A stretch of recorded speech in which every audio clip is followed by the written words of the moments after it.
This week, something wonderful happened.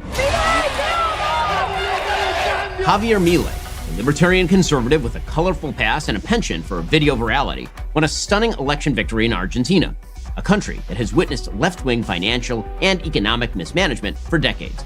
We can all hope Milei's election serves as the beginning of a backlash to the so-called pink wave. That pink wave isn't an iron wall as it was with Soviet-occupied Eastern Europe. It is popularly elected leftist governments in South and Latin America that have increasingly pursued not only economic redistributionism and nationalism of industry, but outright tyranny and anti-Americanism. For all the American press's talk of creeping authoritarianism across the globe, when it comes to America's southern neighbors, the real threat is creeping socialism, with its attendant record of poverty, human rights abuses, and threats to democracy.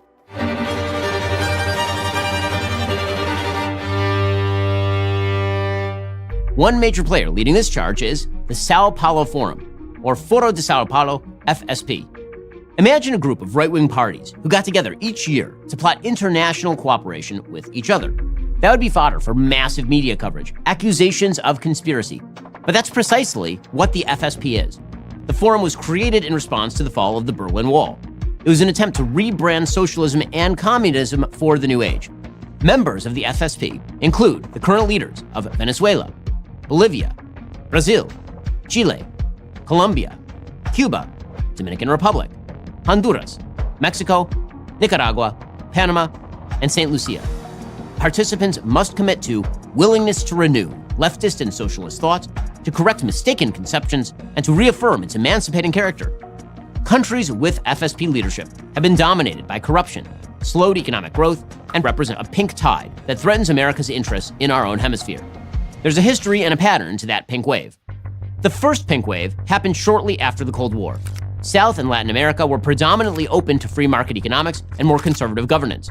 But, as with many countries experiencing the rough transition from centralized economics to free markets, the reaction came quickly. In 1998, socialist dictator Hugo Chavez was elected in Venezuela. He quickly transformed one of the most prosperous countries in the region, a country with massive oil reserves, into a hellhole backwater economically.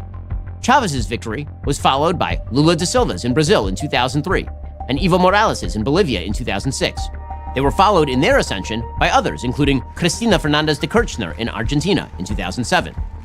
With the commodities boom ending with the recession of 2007-2008, and with the decline of China as a global economic power, the pink tide ended in electoral disaster. In 2015, Kirchner's heir apparent was defeated by a center-right opponent. Dilma Rousseff, Lula's former chief of staff, was removed from office that same year, impeached for corruption, and in 2018, Jair Bolsonaro won election in Brazil. Beginning in 2018, however, with the rise of Andrés Manuel López Obrador in Mexico, the left struck back, ushering in a second pink wave. In 2019, Argentinian Peronist Alberto Fernández took the presidency. Luis Arce and his movement for socialism dominated the 2020 Bolivian election. In 2021, Peru elected socialist Pedro Castillo. Honduras elected leftist Xiomara Castro. And in Chile, Gabriel Boric won his election. In 2022, leftist Gustavo Petro, former Marxist guerrilla member and Hugo Chavez acolyte, became the first leftist president of Colombia ever. What have the consequences of left-wing rule been in these countries? They've been nothing short of disastrous. We begin with Venezuela. Venezuela's GDP dropped roughly 3/4 between 2014 and 2021. Oil output has dropped dramatically. Its debt burden is at least $150 billion. Hyperinflation has set in. In 2018, inflation was 130,000% and remains at 234% in 2022. Venezuelan citizens have been forced to extremes to survive, up to and including infamously eating dogs in Caracas. This is why more than 7 million Venezuelans have fled Venezuela since 2014. Brazil. In the aftermath of Jair Bolsonaro's election, the international media, largely left-wing in orientation, talked up the supposed risks of dictatorship. But it was Lula, head of the corrupt Workers' Party, who had been convicted in 2017 of bribery and money laundering. Lula has drawn closer to Iran and Russia and Beijing. He has embraced Nicolas Maduro, calling him my compañero, and a victim of a narrative constructed against Venezuela. Argentina. Leftism is destroying Argentina's economy. Inflation is currently running at 140%. As O'Grady writes, since Argentine inflation began to take off again in 2007, total money supply grew on average 30.7% every year, according to the Ministry of the Economy, which is why in 2021, the Frente de Todos lost power in Congress. It's also why Javier Milei is now president-elect. Mexico. Andres Manuel Lopez Obrador, also known as AMLO, has attacked formerly autonomous agencies, attacked journalists by exposing their personal income data, violated electoral laws, used his judicial branch to prosecute his enemies. According to the Economist Intelligence Unit, Mexico is no longer a flawed democracy, it is now a hybrid regime. Fareed Zakaria, no right-winger, labeled AMLO a populist demagogue straight out of the worst pages of Latin American history. Drug cartels control large swaths of the country, including huge border areas. Bolivia. Luis Arce, the current president of Bolivia, has been trying to stave off the return of Evo Morales. This year, the police arrested Luis Camacho, the right-wing governor of opposition area Santa Cruz. He was accused of attempting to launch a coup d'etat against Morales, who had to resign in 2019 under mass protests.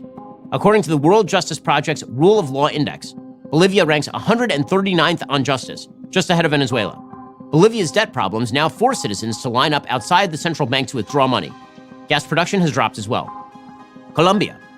Gustavo Petro is the first left-wing leader in Colombia in over a generation. Petro is a fan of Venezuelan ruler Nicolas Maduro. He actually endorsed Joe Biden in 2020. He's a longtime critic of capitalism. He says fossil fuels lead to human extinction, which is strange given his state's dependence on fossil fuels. Petro's numbers are egregiously bad with his own population. 84% believe security is getting worse. 84% think the cost of living is getting worse. 74% think corruption is getting worse. His coalition is collapsing, and economic growth is down. Honduras. Honduran President Xiomara Castro, the wife of the former Honduran president, who was ousted after he attempted to violate the law by centralizing power in the state, has herself suspended constitutional rights in some areas of the country, supposedly in order to combat extortion from criminal gangs.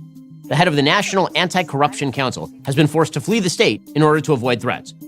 According to Freedom House, institutional weakness, corruption, violence, and impunity undermine the overall stability of Honduras.